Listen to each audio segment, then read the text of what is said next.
And people who maybe were neutral or not that interested at the beginning, something's going on in the room where the person up front is truly available. This is so rare among leaders. Many teachers can do it. Teachers in many situations, but people who are leading, people who are speakers, they don't necessarily value, they don't have a priority on facilitating a field of listening, a field of belonging. So slowly but slowly, you're becoming a person who can facilitate that belonging just by being available to those who are available to give it to you. So you can convert a room in minutes when you're solidly coming from here. And if you do a year of speaking circles, you are like, I am so strong in this place of allowance that I can start a sentence and not know where it's going, and not have to have it scripted, and not have to freak out because I'm not sure what I'm going to say next. Or very typical of speakers and speaking circles, when you come to the end of a sentence and you don't know what the next sentence is, and maybe if you're very new at a circle, although you haven't gone through this, Jennifer, you were right there right away. But many people, when they're new, they'll finish a sentence, they'll come to the end of a sentence, and you could see a little panic, like, where's the next sentence coming from, or the next topic? But eventually, what we do is we become easygoing into not knowing, meaning when we don't know what's next, instead of contracting, we expand into I don't know and I don't care. You can take a breath. And you do that in a speaking circle where it's absolutely safe to take a breath, because you could take a minute of silence, you could take 5 minutes of silence, and people won't give you a hard time. People will just be there and enjoy your presence. Then, when you're in an audience situation, you at least, you know enough, or you've had enough experience, it's enough rooted in your new brain, in your rewiring, and in your self-esteem in front of groups, that when you come to the end of a sentence, take a breath, and then you start to notice that what happens is what comes next in speaking circle. I know if you're doing a professional engagement, you need to know where you're going, but in speaking circle, you know that what's going to come next is kind of co-creating with your listeners. They're the intelligence in the room. And when you have enough experiences over a period of weeks and months, where every single time it's fun, it's pleasurable, and you wind up saying amazing things because you are so safe to say what comes through, that your intelligence, your mastery, your love, your essence, your attunement with humanity naturally flows through. And you do that as a professional speaker, you're being responsible, you're being professional, you can trust yourself to be professionally responsible, that you're not going to go off on speaking circle kinds of reveries and tangents and go, oh, this is so pleasurable. You're going to do the job, but it's going to be held in an attuned field of belonging and community, and you can live in that field when you've gotten enough speaking circle experience. And the great part in speaking circle experience is it's not no pain, no gain. After the first few seconds or minutes, when somebody's new and they feel, oh my God, this is my biggest fear, I have nothing to say, that it's not no pain, no gain. Pretty soon it's pleasure. And in the pleasure field, we learn how to become really transcendent communicators. Oh, and Jennifer, you asked another question. On a conference call, I've done these for about 15 years. I've done these calls without video. I've done them on the phone, sometimes with 20 people on the other end. And because there's no eyes, there's more of a attention for me on the connection underground. So if I close my eyes now and imagine that I'm connecting or allowing the connection through the earth with you, I know that people on the phone, on conference calls, because there's no eyes involved. They tend to do even more ums and ahs because they're holding it together. But once you're in the sense of connecting, resonating, again, you can even do it with your eyes closed, or you could have a photo or look in the mirror and talk right to yourself. That's another way. But even if your eyes are closed, like mine are now, and I just sense that we're connecting underground through the great Mother Conductor Earth. And that will make my voice richer. And people will, I don't know if you can feel that I'm attuned because I'm sensing the deeper connection that we have. Again, like the roots of trees in a forest. That's where the trees are one. And we have a we're in Northern California, many of us are in Northern California, where we sense that we are one. And not just Northern California, anyone with some spiritual interest, some spiritual sense, some religious practice. It's all the same idea of oneness. So you can feel it without the eyes. In a room with eyes, we need to allow our eyes to be flow through tea bags to our being.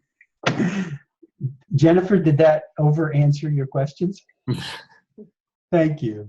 Oh my goodness, the time has gone. I want to get at least one story. Who has a story that you'd like to work with in 5 minutes with me on the phone? And something you might open a talk with that starts with a little vignette from your life. I do have a story. Go ahead. It's definitely not fleshed out. And, Good. And I'm going to coach quickly because we only have a few minutes, so I may be interrupting you a lot. What's your topic? Remind me what your topic is. So I'm a leadership and transition coach, and perfect. Yeah. Okay, tell me the incident. So okay.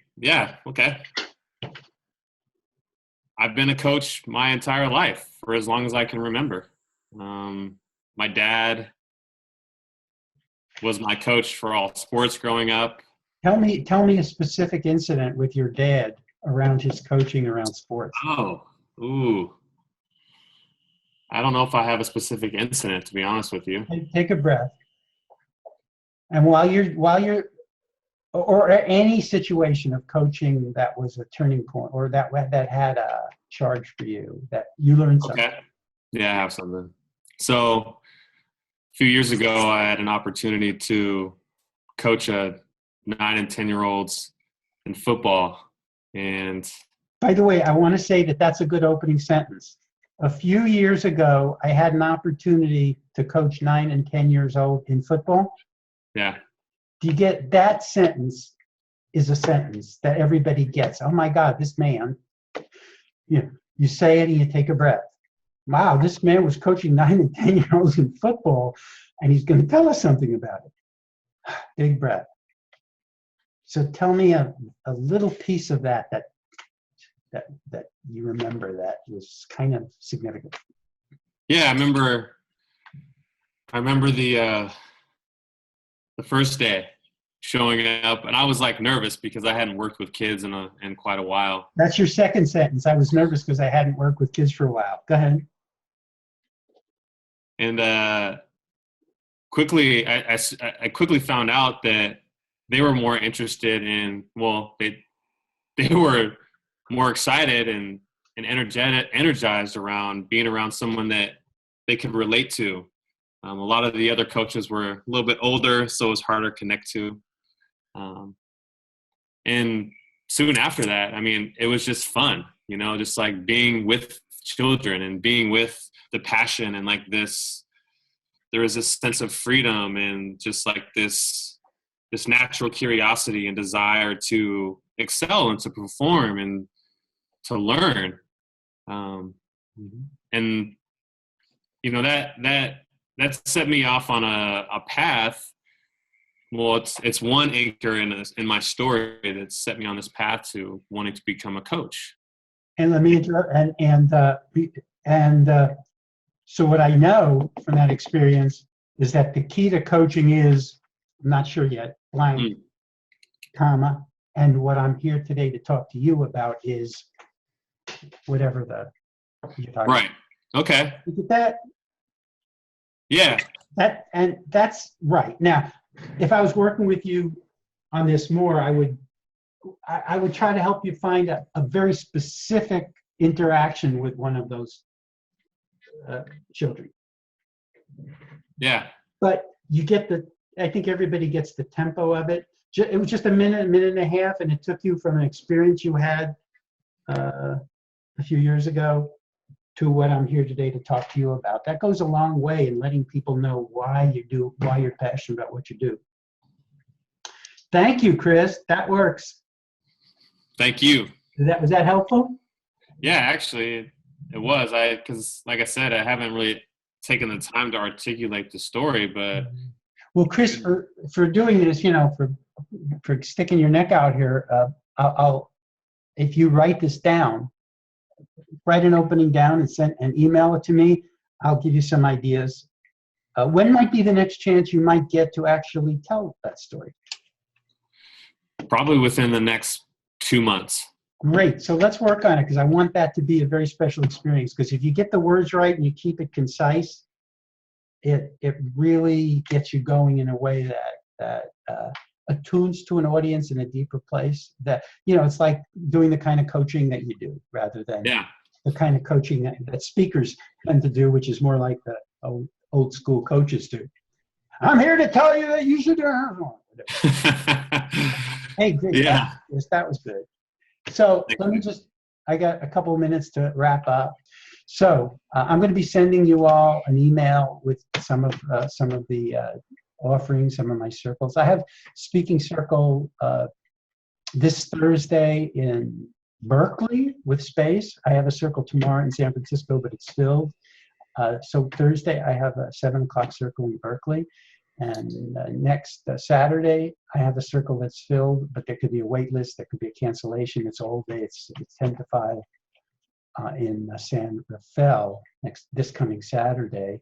I do sessions with people on this modality through email, telephone, some videos to see. I'll send them all. I'll send you my message that has links.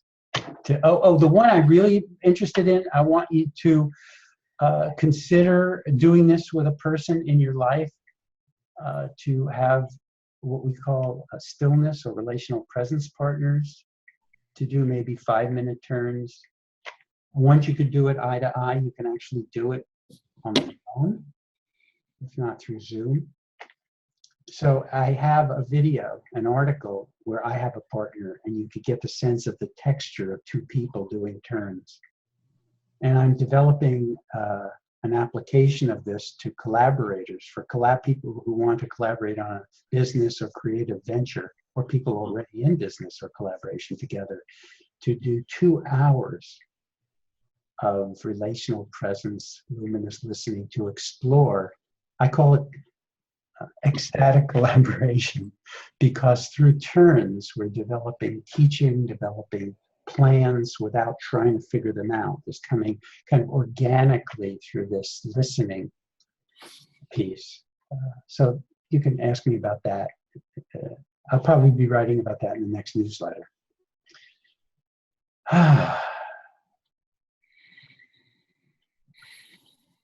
Yeah. We're done. Thank you for your great listening. I appreciate your coming on and showing up with yourselves, with your full selves, and for listening. And some of you actually gazing on me in a way that makes me feel comfortable to roll out what wants to roll. Okay. Thank you. Thank you, Lee. Thank you. Happy Valentine's Day. Be this way with your Valentine.